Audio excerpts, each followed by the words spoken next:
You mentioned the business nobody knows and this idea that like we're trying to tell a story about our business as a force for positive change.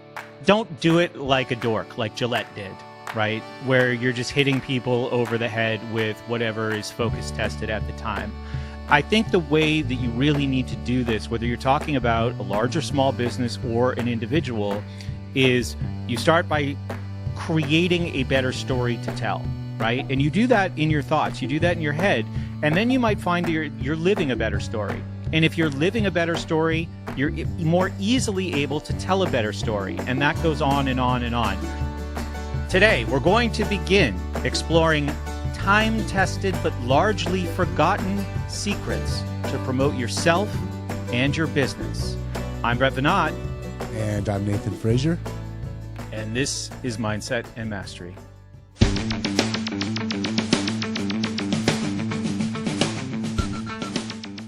So Nathan, a lot of our content on Mindset and Mastery is serial, meaning that it would make sense in sequence or in a bigger picture. But this is going to be our first actual series. We're going to start exploring a book called The 7 Lost Secrets of Success by Joe Vitale that you suggested to me. I'm becoming a real Joe Vitale fan. You really got me into this guy over the last few weeks. And now we're reading the 7 Lost Secrets of Success. We're going to take it secret by secret in nice bite-sized chunks. I wanted to talk a little bit ahead of time just about what this book means to you, and if you think there's any foundational knowledge people need to be acquainted with before they start trying to understand these 7 secrets. Yeah, so just a little bit of pre-framing. I love Joe Vitale. He is a marketer and a promoter, and he's one of the guys that I fell in love with his work when I first came across it. This book, he's not actually writing about himself. He's writing about a marketer from back in the 1800s and the 1900s named Bruce Barton, who was kind of like a pioneer in marketing and advertising. And so the book is mostly about how to promote yourself, how to promote your business.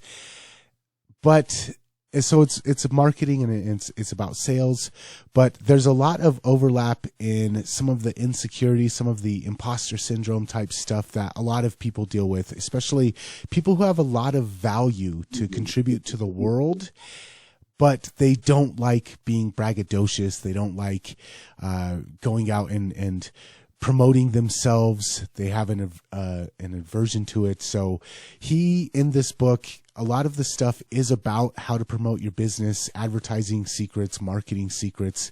But I wanted to kind of go through and pick out some of the gold nuggets that I found in there that will also apply to anybody of value, anybody who has something to offer to the world, but doesn't feel comfortable, doesn't feel good about promoting themselves, and therefore they're holding themselves back and they're holding back the value that they could be giving to people. So that's kind of why I wanted to focus on this book. And then as we go through each of these secrets, that'll start to make more and more sense. So could I sum it up like this? Now, first of all, I did not like or didn't think I was going to like Vitale at first. I saw his name and I looked at his face, and to me, he just looked like a car salesman. I also knew I think he was interviewed in the movie The Secret, which we ripped into a little bit a few weeks ago. So I started reading his stuff. I started watching some interviews, and he is a very sweet man. And I think what he's trying to do in this book is he's trying to take Barton's work on a grander scale, maybe than, a lot of us might operate, working in marketing for, huge corporate clients. And he's trying to channel these lessons into a pep talk for those of us, like you mentioned, that might have some self-limiting beliefs around the idea of promoting our value, the value of our work, the importance of our message. So understanding these 7 secrets helps us get around maybe some of those roadblocks that we've encountered so far. Is there anything like really foundational that we should get into before we talk about the first secret? That's what we're going to devote this episode to. Like I said, bite-sized chunks. So today we'll do secret number 1. but what do people need to know before they start exploring? So the first one is, and I think that all content creators deal with this. I know that I've dealt with it. I bet you probably have as well. But we're speaking to a crowd, and we should be speaking to a parade. We think that we get our message out there. We tell people, hey, I've got this really important message, and we speak it, and then we move on. And we expect that that's going to work. We expect that when new podcast listeners come into the fold, that they're going to take it upon themselves to go back and listen to the archives. Or we think that when somebody who needs what we can provide comes into our life. Well, last week I told Joe that I'm able to do this, and now I've met Bill. Why should I have to tell Bill? I already told Joe. I don't want to keep bragging about myself, and it might be awkward. I'm sitting in the room with Joe and Bill, and now I'm going to go on again about how I can help Bill. But the truth is that we're not speaking to a crowd. We are speaking to a parade. And the message that we put out last week or last year or 5 years ago, if it's an important message, we need to be bringing it back up again, because the people who heard it, the people that were in the audience, the people that were in front of us last week, they're in a parade. They've moved on, and now we have new people that we need to speak it to.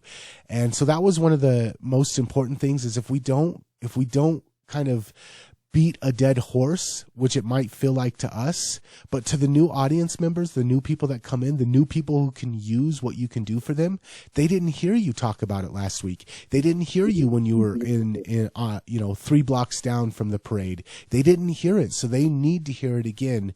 And if you don't tell them, you're basically putting yourself in a position of irrelevance. You're the king who doesn't remind the new generation that you're the king. And so the old generation might know you as the king, but they're dying off, and now a new generation is born. So you need to remind them. You need to go out and promote to them your value. And that was one thing that I really found important, is just that idea. And I think that there's a saying, a man never steps into the same river once, because the next time he steps in, he's not the same man, and it's not the same water.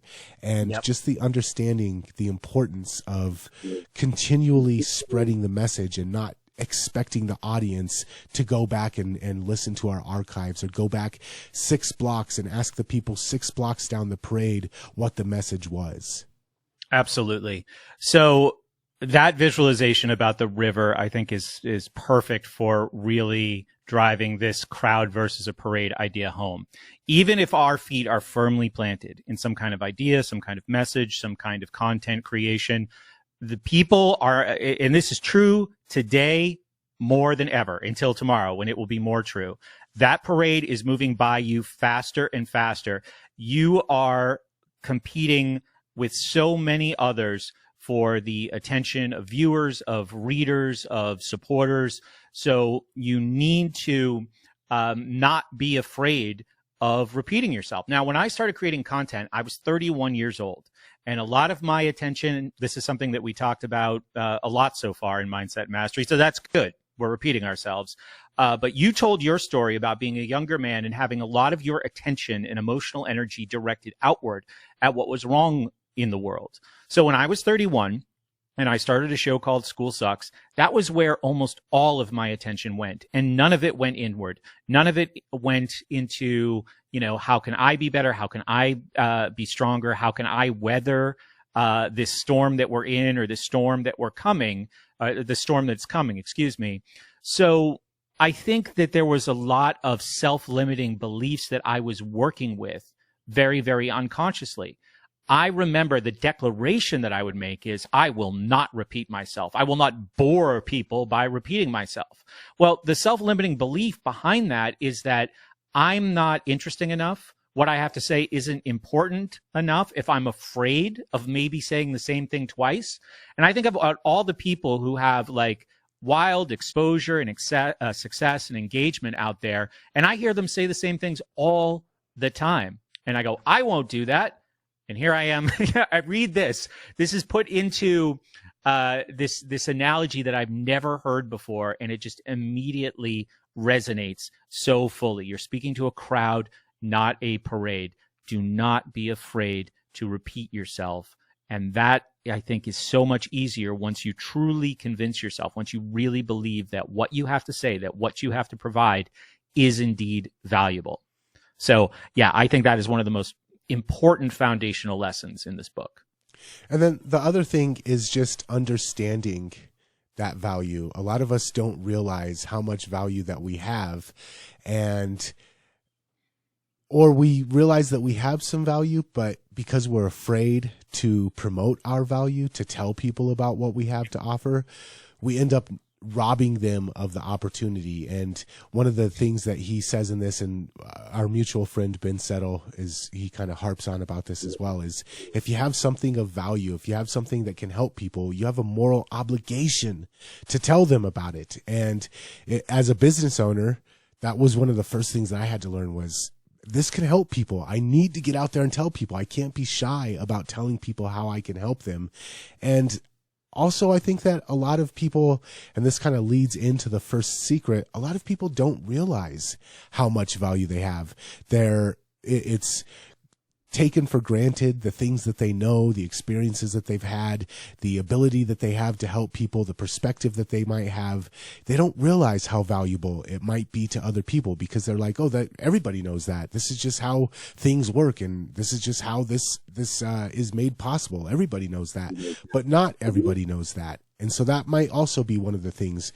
Oh, I've talked about it 15 times over the last 3 years. Everybody knows that. No, new audience members, new people into the market, they don't know that. And by you not realizing how valuable it is to other people, because to you it's just mundane, it's just the everyday thing, it's the stuff that you take for granted. Because you frame it that way, you don't realize how valuable it is, and then that prevents you from giving that value to other people. Yeah, absolutely. I had a really quick, a powerful lesson in this today. I'm a producer for another podcast, and they were off for a couple weeks, but I had worked with the host on my podcast, and we cover a lot of like overlapping subject matter. So I said, hey, since you guys, you don't want to go a couple weeks without content, how about if I take one of our old conversations and I put it out?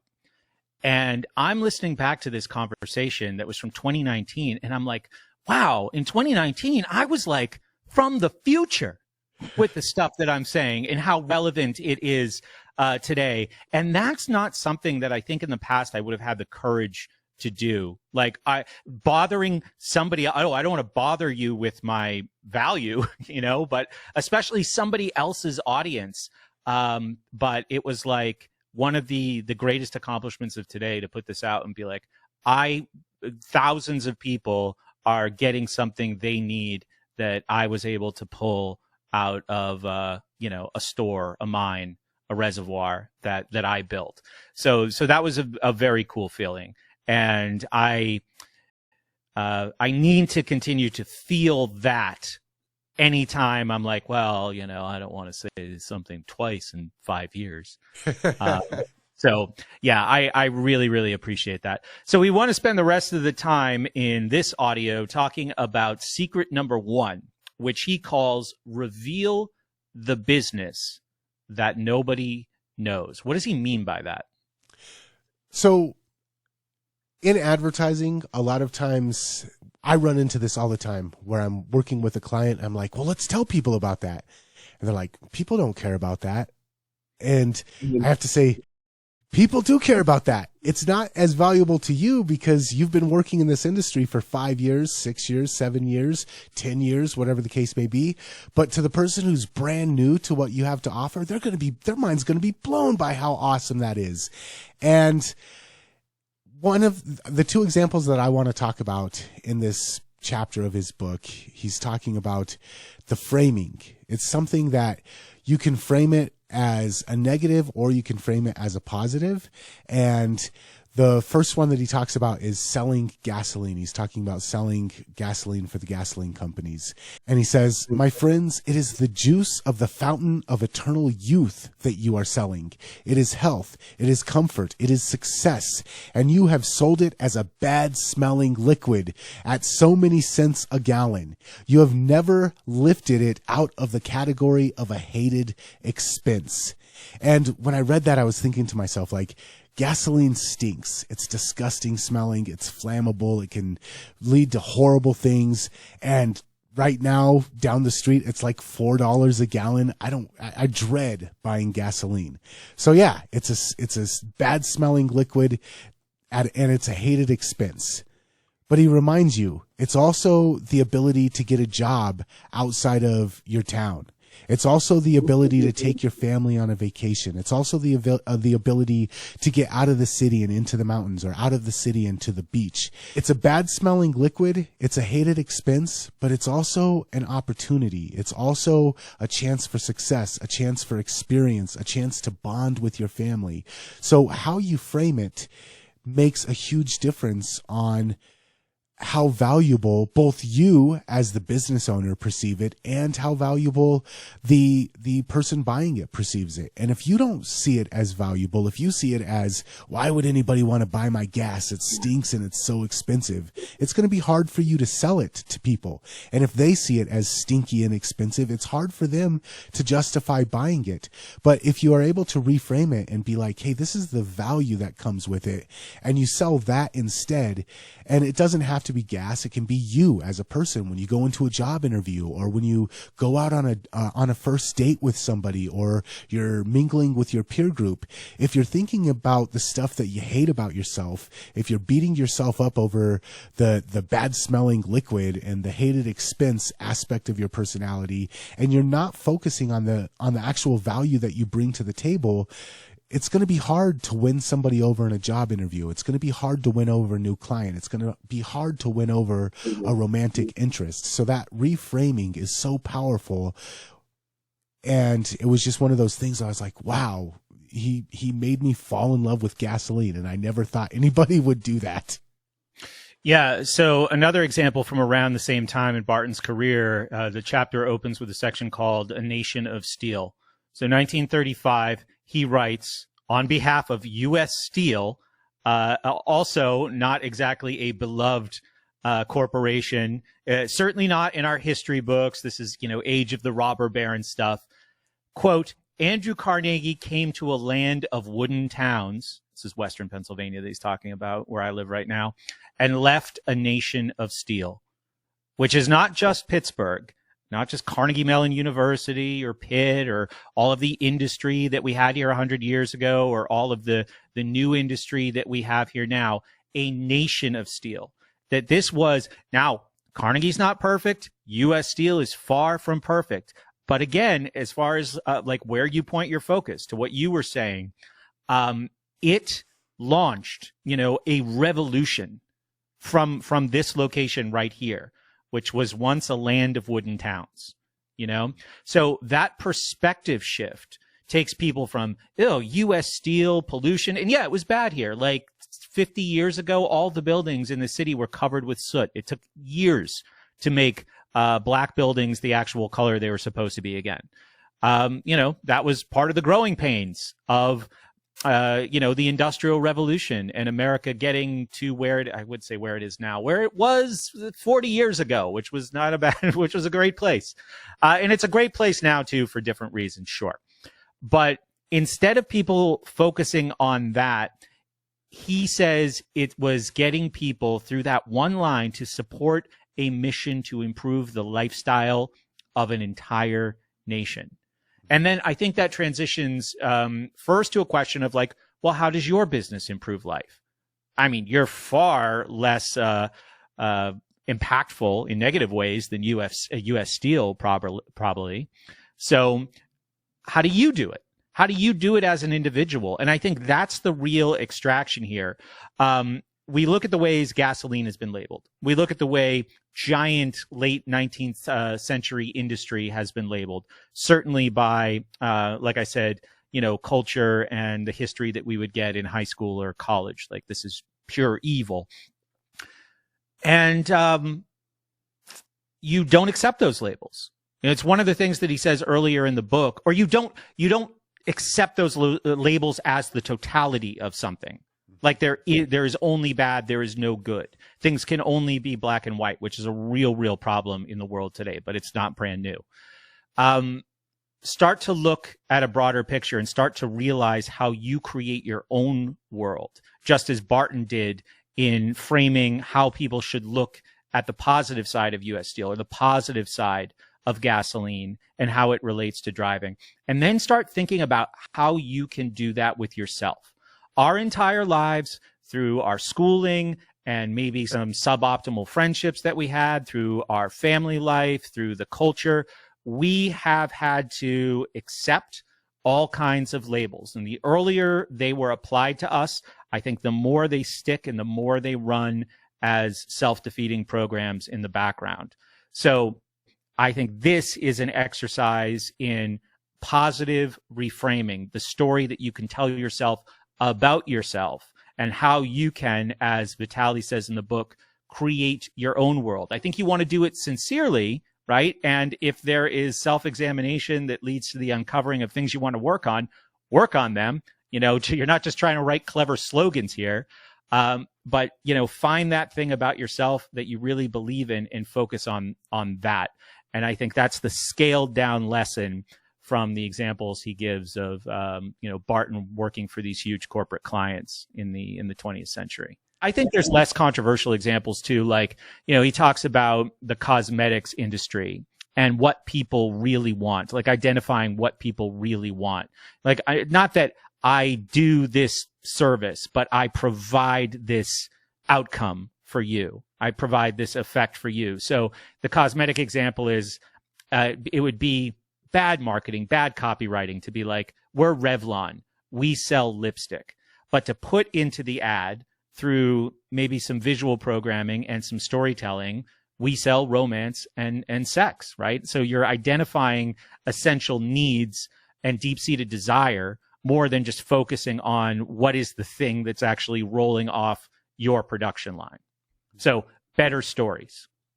Yeah. And another quote that he has in the book that I really wanted to kind of end the show off with, he says, he's talking about selling automobiles, back to the trope of the car salesman.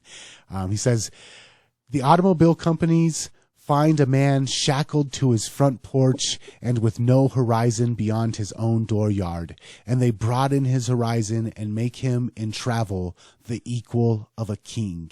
And again, the automobile industry isn't perfect. We're getting better, but it's an industry that took the luxury that only kings had. Even kings didn't have with their stagecoach. They didn't even have the freedom and the ability to travel that we in the modern day do because of the automobile industry. And again, the automobile industry isn't perfect. They're improving. They're trying to make better cars, more fuel efficient cars, whatever. None of us are perfect either. I'm not perfect. You're not perfect. Andrew Carnegie wasn't perfect, but instead of dwelling on our imperfections and having that prevent us from being able to change and impact the world in a beneficial way, if Andrew Carnegie only thought about the negative stuff that he was doing, or if the automobile industry only thought about, or if the gasoline industry only thinks about how bad smelling their petroleum is, it prevents them from being able to get better, first of all, and then improve the lives of so many people. So us as individuals, we need to reframe and stop beating ourselves up and telling ourselves the negative stories that don't serve us, and start focusing our attention more on the things that we do provide value, that the value that we do have the ability to provide, instead of focusing all of our energy on our imperfections and the things that we hate about ourselves. Start focusing our attention on the things that we love about ourselves and start making that better. And then we can work on those other things. But by not reframing, by not taking advantage of the fact that there's always two sides to every story, and one story serves you, one side of the story can serve you, and one side of the story is going to hold you back. It's an important thing to understand how revealing the business that nobody knows makes it a lot easier to sell stuff, makes it a lot easier for you to sell stuff, but revealing your own value to yourself and revealing it to others makes it a lot easier for you to go out and do what you are meant to do, to provide the impact, the value to the world that you have inside of you. requires you to reveal that to yourself first, and then to not be afraid to go out and reveal it to others. Right. And I think like you mentioned the business nobody knows, and this idea that like we're trying to tell a story about our business as a force for positive change. Don't do it like a dork, like Gillette did, right? Where you're just hitting people over the head with whatever is focus tested at the time. I think the way that you really need to do this, whether you're talking about a large or small business or an individual, is you start by creating a better story to tell, right? And you do that in your thoughts, you do that in your head, and then you might find that you're living a better story. And if you're living a better story, you're more easily able to tell a better story. And that goes on and on and on. So don't go the Gillette way, go the as a man thinketh way. That was our last show. Make sure you hear that one. I just listened to that again today, Nathan. That is a wonderful conversation about a fantastic, life-changing book. So apply the as a man thinketh approach to this. Live a better story, so you can tell a better story, so you can live a better story, so you can tell a better story. I think that's the key. Yeah, it's kind of one of those self-perpetuating loops. And yeah, you can take it one way or the other. You can tell yourself bad stories and live a worse story and tell yourself worse stories, or you can reframe it and reveal the value that nobody knows. Excellent. So we are going to continue this series piece by bite-sized piece. In our next show, we will talk about Joe Vitale's second rule in the book. Why is it so hard to say this title? The 7 Lost Secrets of Success, which channels the work of Bruce Barton. Please remember to visit mindsetandmastery.com, where you can subscribe to the podcast, and you can also, right on the front of the homepage, get our North Star Avatar training. Just put in your email and you will have it immediately. Please subscribe to the podcast or YouTube if it is more convenient. Thank you so much for listening, and thanks for this making me aware of this book, Nathan. I'm really enjoying it so far. Absolutely. And until next time, man, we'll catch you later. Catch you later.